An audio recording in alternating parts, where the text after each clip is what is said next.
and welcome to Shift with Maddie. My name is Maddie, of course, and I am your host. So for those of you who are new here, I started this podcast about 4 weeks ago with the intention of speaking to women who are currently at a point in their life where they're feeling a little bit stuck or like they want something to change, even if they can't quite put their finger on it. And the reason I did it is because 3 years ago, I was in a life that didn't really feel like it fit very well. I was in a full-time job, owned a house, had a great social life, kind of all of the things you're meant to have, but I felt a little bit stuck. So I moved to Australia, sold my house, quit my job, and I spent quite a few years really focusing on who I wanted to be. So 2.5 years I was there, and I've just moved back. So if you look at my life right now, I've just moved back in with my parents. I'm 31. I am not currently working. Actually, no, that's changed. I'm now dog sitting, I'll have you know, which I love. And I am just figuring out how to start this and make this eventually into a business of some sort.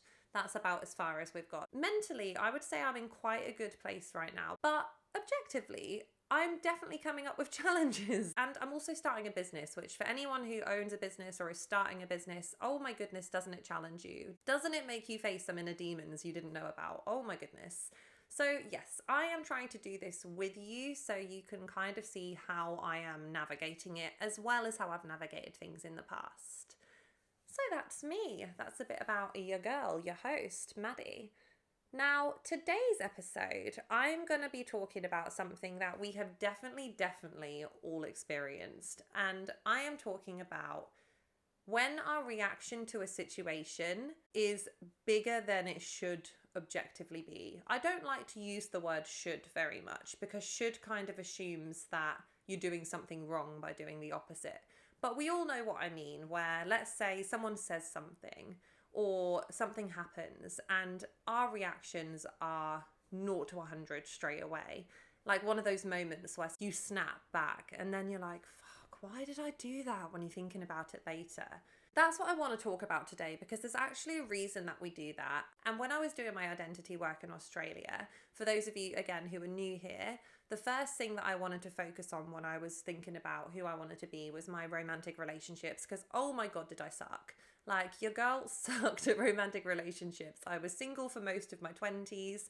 I had a couple of situationships which were a little bit dodgy, and I always wanted a husband and children. I continue to want a husband and children. So for me, I knew that it was really important that I dealt with some of the patterns that I had in my relationships because it just wasn't conducive to the future that I wanted for myself. Quite frankly, my tendency to date fuckboys was not conducive to a husband and children. So I decided to go balls deep in identity work. And the thing I'm going to talk about today is the number one biggest tool that I continue to use. I still use this all of the time because I fucking love it. Like, I hope that this helps you as much as it helped me. I am, of course, talking about triggers and trigger work. Now, I will preface this with I am not a therapist, I am not a mental health professional. I am a girlie who has learned to navigate her own wounds and her own identity patterns. So what I'm going to share today is not going to be going into deep relational trauma or anything like this. It is going to be a tool that we can use in the present to help us navigate a difficult moment. That's what I'm going to be talking about. So let me give you a personal example of one of my triggers. I do like to share my own story because that's kind of what I'm navigating this from. So like I said, I did not have very healthy dating patterns in my 20s.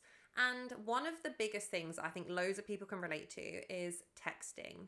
If I was texting a guy and they didn't text me back for a period of time that I deemed inappropriate, then I would start to feel really anxious. My heart would start going in my chest, my stomach would drop, my thoughts would be all over the place. I couldn't focus. I was constantly checking my phone. And it was so ridiculous because I hardly knew this man. This could have been someone that I hadn't even met yet or someone that I'd met once or twice.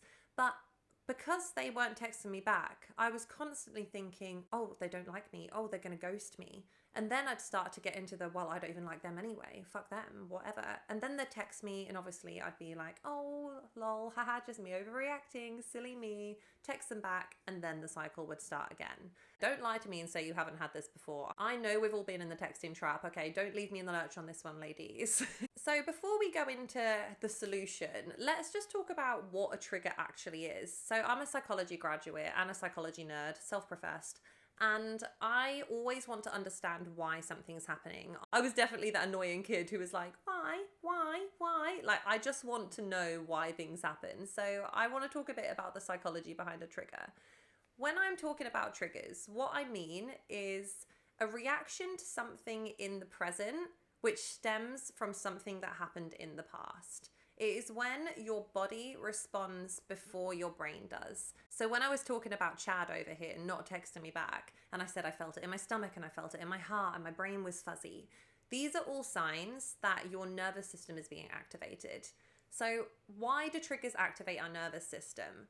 Well, that is because we are perceiving a threat. We're not actually responding to the thing at hand. I wasn't responding to the fact that some random guy hadn't texted me back, because that's not really a threat to my well-being. We all know objectively that I was not going to die or be harmed because of that. But what I'm responding to is what that trigger makes me believe about myself. And the lovely yet slightly annoying thing about the brain is that our threat detection system is like a smoke alarm. So it does not detect the level of threat. And it doesn't differentiate between things which will physically hurt us, like if you turn a corner and you see a bear, and things that will emotionally hurt us, like a fear of abandonment or a fear of rejection. Our reaction, essentially, when we have something that challenges a core wound, is the same, maybe slightly less magnified. I like to think that I would respond a little bit worse if I saw a bear.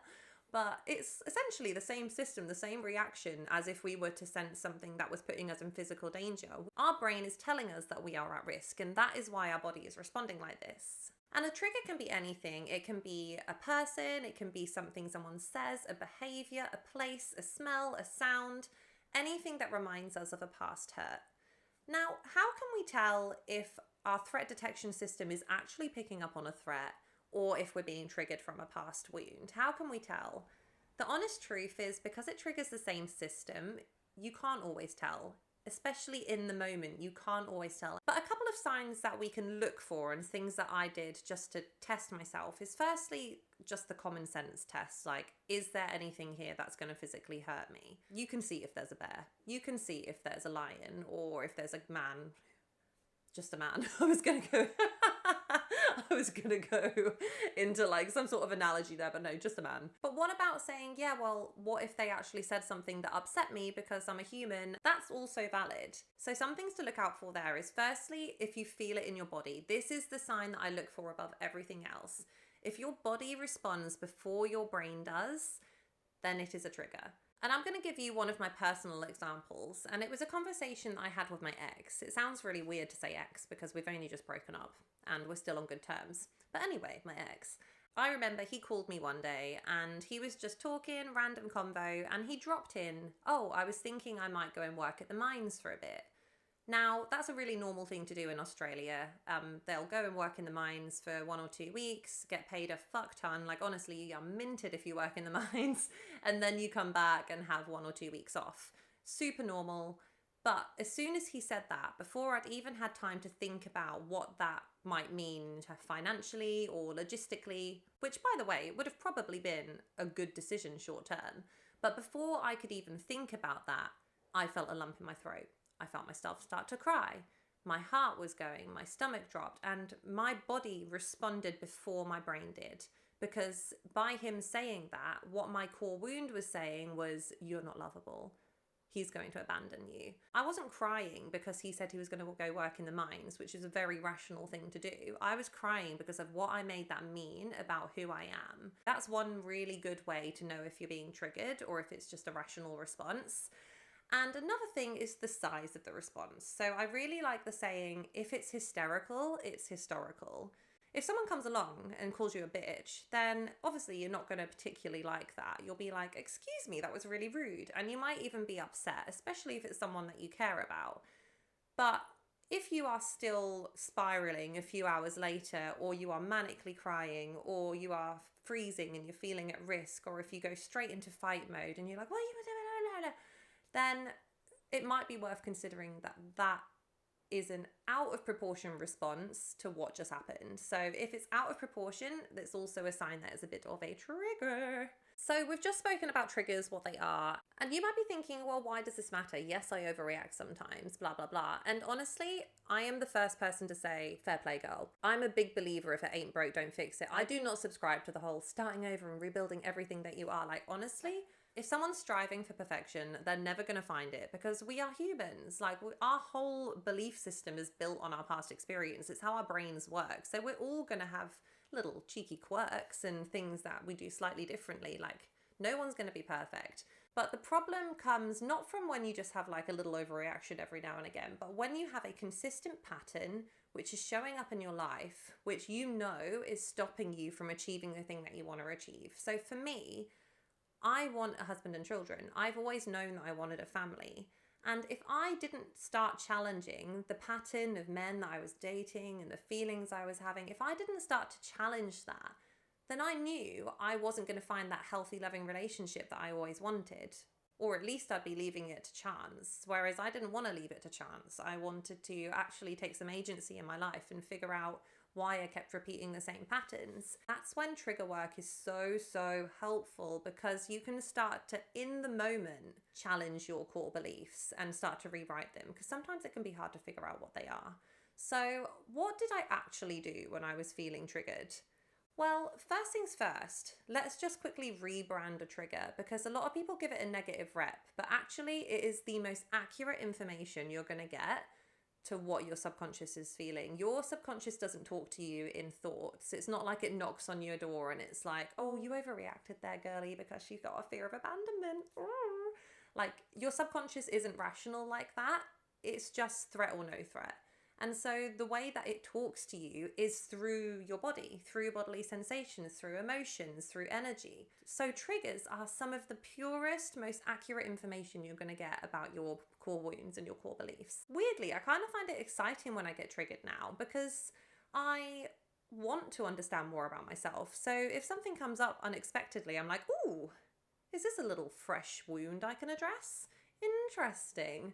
And then I'll decide if it's worth my time or not. So what do I actually do when I feel triggered? What do I literally do in the moment? And I'm going to break this into 2 steps. It's going to be the self-awareness step and the actual rewiring step. And it's the second step that I think a lot of people stop at and don't do. But actually, that's what's going to change your life. That's the bit that's actually going to allow you to rewrite parts of your identity. So first things first, you're in the moment, you're feeling triggered, something comes up and you're like, ooh. First thing to do, just name it. Identify when you're being triggered and literally say it out loud or in your head, like, this is a trigger, not the truth. I am being triggered right now. Just acknowledging it is going to alleviate some of that tension. Secondly, I wouldn't try and address it in the moment. I used to make a note of it, and when I say make a note, I literally made a note in my phone about things that triggered me so I could go and journal about it later. Feels tedious at first because triggers come up a lot. But over time, they come up less and less because you start to understand them a bit more. I would literally make a note, but the thing is, when you are actually in that heightened state, there is no point trying to think your way out of it, because when your nervous system is heightened, which is what happens during a trigger, you're literally responding to something you think is a threat. It shuts down the executive function part of your brain. It shuts down the bit that manages your thoughts and your decision making. Like, that literally has a suppressed function at that point. So the best thing to do when you're feeling triggered is to get into your body. So whether that's breathing, and I always got told that the best pattern was breathe in for 4, hold for 2 at the top, breathe out for 6, because the longer exhale means that you're calming your nervous system down. That's kind of always the advice I got given. But also just moving, like, do something, like sometimes when you sit there and you just feel like kind of in your body and you're just like, wow, my thoughts are everywhere. Like, the best thing to do to calm down your nervous system is just move. Even if you're literally going for a walk, walking up and down the stairs, sitting there and shaking your body. Sometimes if I feel funny, I will just sit there and shake my arms. And if you're watching YouTube right now, sorry, you're probably seeing my arms and also my boobs shaking because I'm not wearing a bra, so sorry about that. I literally will just sit there and shake if I need to. Or go for a run, exercise, whatever you do, but just get yourself moving. Once you feel a little bit more calmed down, so once I got to a point where I was like, right, okay, I'm thinking rationally now, I'm back in my thoughts, I'm back in my zone, that's when I would start to address, where did that trigger come from? And some of the questions I would ask myself, firstly, what actually caused the trigger? So let's go back to my texting situation where a guy didn't text me back. Well, that guy didn't text me back. Okay, where did I feel it? Oh, well, I felt it in my stomach. I felt my heart fluttering. My thoughts were unfocused. Literally just naming where in the body I felt it. The next one I would say is, what's the first time you felt that way? That question I find really, really helpful, because sometimes it will be like, well, last week another guy didn't text me back. Or it might be actually this time when I was a child, or this time when I was a teenager.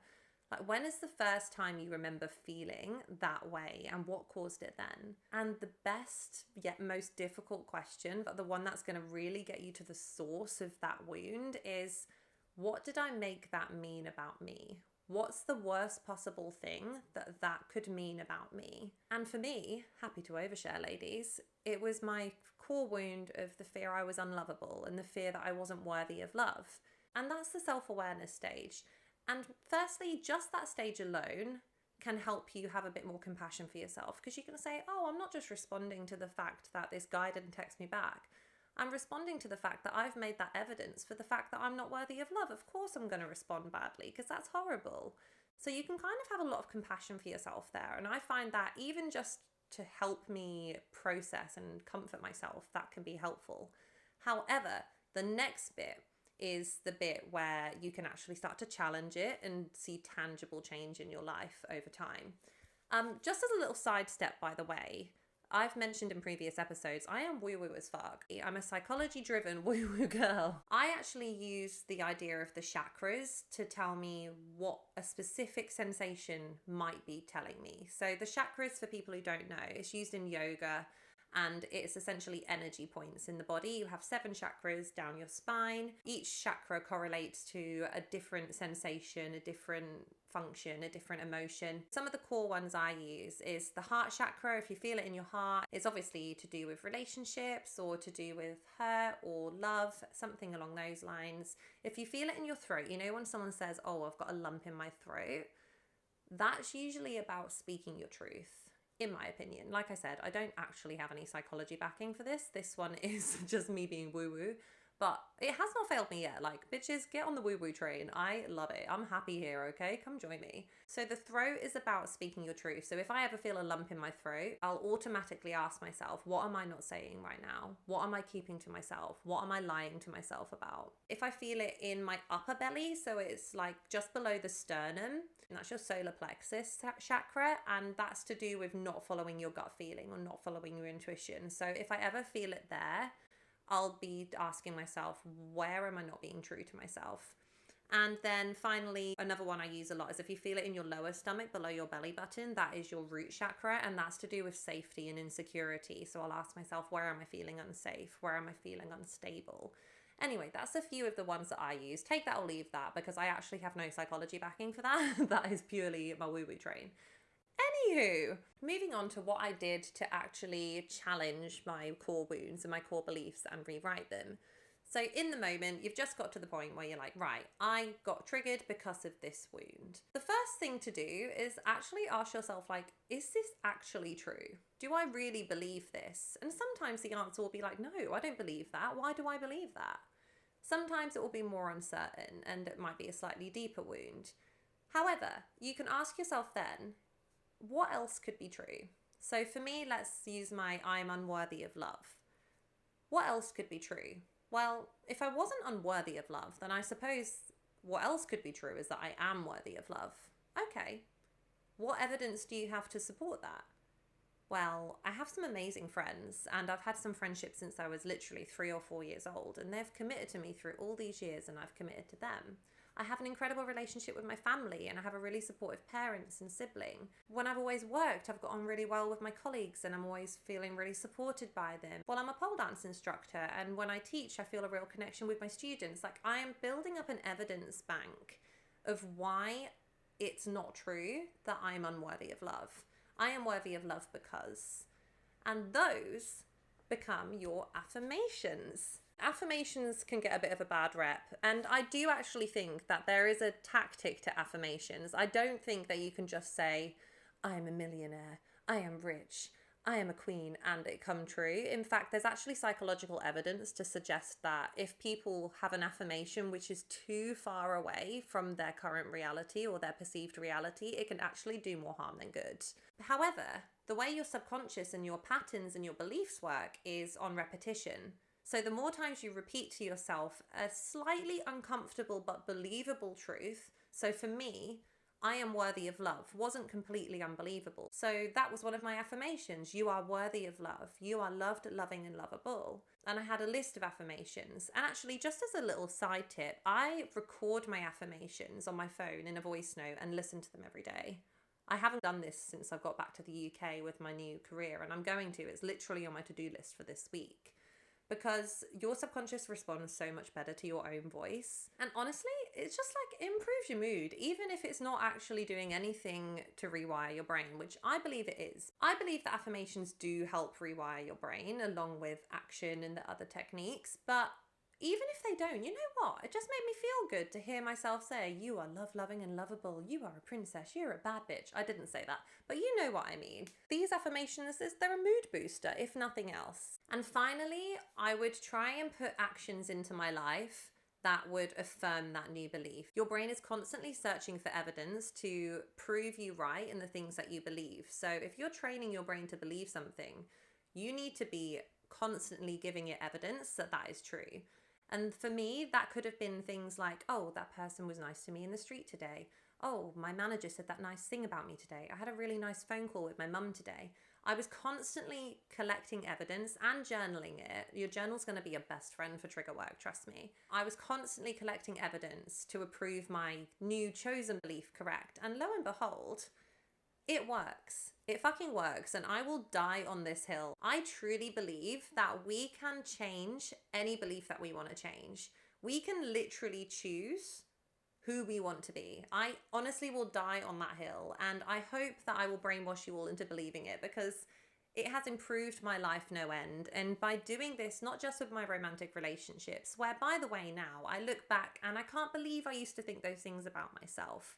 And even though I've now broken up with my partner who I was in a healthy relationship with, unfortunately the gap between Australia and UK was a little bit far, I still believe all of those positive things about myself. And if anything, I think that gives it more testament, the fact that even after a breakup, I still know that I'm worthy of love and I'm going to find the relationship that I want. I still believe all of these things. I honestly believe it works. And it does feel a bit heavy at first. I remember when I was first challenging these beliefs about my dating, and it was exhausting because I was constantly getting triggered, constantly feeling sad because someone wasn't texting me back, constantly thinking about all the times that I got ghosted or guys treated me badly. And I had to constantly be challenging myself. But the thing is, firstly, it's a skill. Trigger work is a skill, and you get quicker at it the more you do it, just like any skill. But secondly, because I was doing it so frequently and building up so much evidence to the contrary, over time, and not even that much time, I realized that I was getting triggered less and less intensely because I was reducing that core wound. I genuinely was rewriting my brain to believe something different, and I love the moment. And some of you might be able to relate to this in various areas of your life where you look back and you're sitting there and someone says something or someone does something that would have usually upset you, and you sit there and you think, that didn't bother me at all. That means nothing about me. That feeling is so empowering because you kind of realize you're like, I did it. I've done it. I've literally rewired my brain. And so maybe you're thinking about an area of your life. It might not be relationships, it might be friendships, it might be work, it might be fitness, it might be a completely different area of your life where you find that sometimes your reactions can be a little bit bigger than the problem at hand. And maybe you can start to use these tools to challenge some of the core beliefs that are governing those reactions and start to live your best goddamn life. That's what I really hope for you guys. Just before we finish, like I said, sometimes trigger work can be quite heavy and difficult. If you do feel overwhelmed at any point, I am the biggest advocate of therapy you will ever meet. I fucking love therapy. And the thing is, sometimes people think, oh, it's not big enough to go to therapy. But if you wanted to improve your fitness, you'd go to a PT. If you had a sore arm or a sore physical symptom, you would go to a doctor. So Going to a therapist is exactly the same. They are trained to help you navigate through those difficult, complex feelings and beliefs and rewire them. They're literally professionals that can help you do this. So sometimes you might be able to do this by yourself and use the tools I've just given you to challenge it. Sometimes you might need a little bit of help or a little bit of guidance, and that is perfectly okay. It's amazing, in fact. I honestly could not recommend therapy more. Fucking love therapy. So, I have come to the end of my episode. I hope you found that interesting. I know today was a bit of a heavy one and I went balls deep in psychology there. I hope what you've taken from this episode is, firstly, if you do find that you're overreacting to any particular situations or patterns are coming up, you're not just being a drama queen, okay? You are responding not only to the thing that's happened, but what you've made that mean about yourself. And that's a totally normal thing that we all do. Like I said, our reality is governed by our beliefs. So please be kind to yourself and don't put yourself down if you are feeling that you've overreacted or regretting something that you said or something that you did. Like, girly, we're all just doing our best, okay? We're all just doing our goddamn best. And secondly, I hope that this has been helpful if you do ever feel like you want to change a pattern or if you want to challenge some reactions, that you have a little bit of confidence that you know how to do that and what type of questions to ask and the tools that I use that I found really helpful. I hope that you'll find them helpful as well. Next week, I have no idea what we're going to talk about. I'm not going to lie to you. The good thing about this podcast is that I kind of get to do it in real time, so I can give you updates on my life. I can tell you what I'm actually going through right now, or things that I just think might help, that helped me.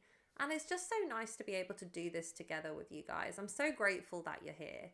If you enjoyed this episode, please do rate, review, subscribe, and honestly, please leave me a comment. I would love to hear from you. I would love to know who's listening to this podcast. I look at the figures and I have like 30 downloads in an episode, and I'm thinking, who are these 30 people? I must know you. I want to be your friend. So please drop me a comment wherever you're listening to this. And I will be back next week with more content that I hope will inspire you to live your best goddamn lives. Thank you for listening to Shift with Maddie. Have the most amazing rest of your week, and I will see you next time. Goodbye for now.